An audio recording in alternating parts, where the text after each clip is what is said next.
All right, in this video we're going to introduce finding the domain and range of the inverse of a function. So we're going to break this objective down into two videos for time purposes. So in our previous video tutorial, we found the inverse of a function by switching the x and the y in the equation and then solving the result for y. And by doing this, what happens sort of behind the scenes is when you switch your x and your y, you switch the domain and range of the original function and its inverse. So the x that you switch takes all of its domain values with it. The y that you switch takes all of its range values with it. So here we have our function and its inverse, and then the domain and range columns. So for our original function, whatever the domain of our original function is, by switching the x and the y, that's going to now match what the range or the output values of our inverse are going to be. So whatever we have in this cell for the domain of the original function is going to match what we have in this cell for the range or the output values of our inverse. If you use interval notation, you can just copy and paste it directly. If you're using set builder notation like x is greater than 5, you'll have to remember that this one would be y greater than 5. So just switch the x to y and you'll be good to go. Likewise, the domain of the inverse function matches the range of the original function, which is very helpful if you're having difficulty trying to figure out what the range of the original function is. It might be better to find the inverse function and then state the domain of the inverse. So that's especially helpful for some graphs of rational functions where it might be a little bit difficult to determine the range. So if you can find the inverse, then state the domain of the inverse, it'll match the range of your original function. From a visual perspective, when you switch your x and your y variables, what happens is you reflect your graph of your function across the diagonal line y equals x. So for instance, here I have in blue a function f of x and the diagonal line y equals x. When we find the inverse, it's going to take each of these points on the original blue function and reflect them across the line y equals x to generate the red inverse function.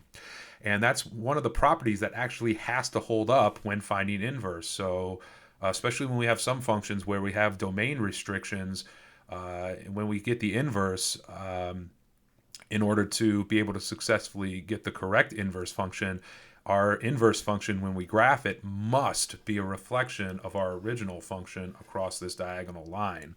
So we'll see that in the next couple examples here. So sometimes, again, you're going to have to restrict the domain of your function so that it does have its reflection of the inverse across that line. So that's a requirement. So you can also use it to make sure that you found the correct inverse function if in fact it is a reflection across that line. So example 3, we're going to find the domain and range of the inverse function for each of these. So we have f of x equals 1 minus 2x over 5. We found the inverse in a previous video, either negative 5x plus 1 over 2 or 5x minus 1 over negative 2. It really doesn't matter. However, the domain of our original function is going to match the range of our inverse. So if we look at our graph here, here is the graph of our original function. So our domain of our original function is, because we have an x in the numerator that doesn't have any square roots or anything to worry about, our domain is all real numbers. So that's going to match the range of our inverse function, all real numbers. So we can get any number we want in return for this inverse, just as we can input any number we want into our original function.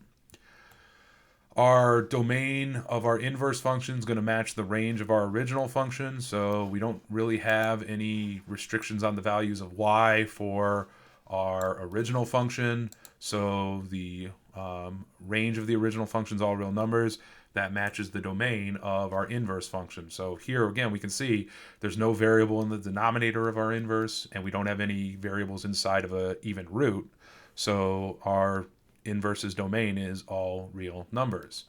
And if we graph our inverse function as well, just to bring home the point about that reflection across y equals x, if we graph negative 5x plus 1 over 2, and then we graph the line y equals x, these are actually reflections of each other across this diagonal line. So it is true. So any point that's on this one, such as negative 0.62, we're going to have the point 2, negative 0.6 on the green graph. So here's 2, negative 0.6 on the green graph, the original. It doesn't want to stay. That's okay. There we go. Okay. So our domain of our inverse is all real numbers. Our range of our inverse is also all real numbers.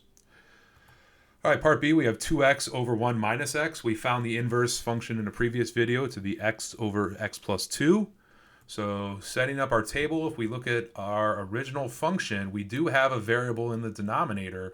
So 1 minus x is not allowed to equal 0, which means x is not allowed to equal 1. So our original domain, we can put in any number we want as input except for 1. That's going to break it.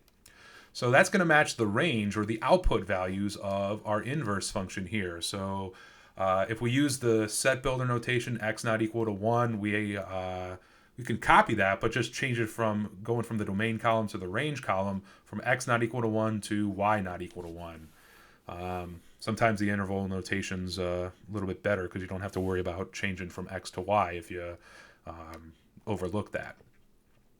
Now, for our inverse function, we again have a variable in the denominator, so x plus 2 is not allowed to equal 0, which means x is not allowed to equal negative 2 in our inverse function's domain. That's going to match the range of our original function. So taking a look at our original function, here's our original function, which looking at it may not be very easy to know what the domain and range are, which is why sometimes it's easier to find the inverse and get some information about the domain and range of the inverse. We have x over x plus 2 is the inverse function. Let me just go ahead and... and if we look at the graph here, maybe zoom in a little bit. May not be easy to tell, but these, in fact, are reflections of each other over this diagonal line. So it does have that property, so at least we know that we didn't make any calculation errors when finding our inverse function.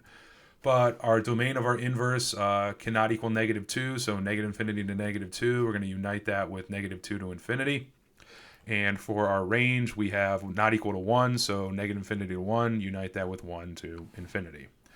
All right, that about does it for this video. We'll look at some more examples of domain and range of inverse functions in the next as well.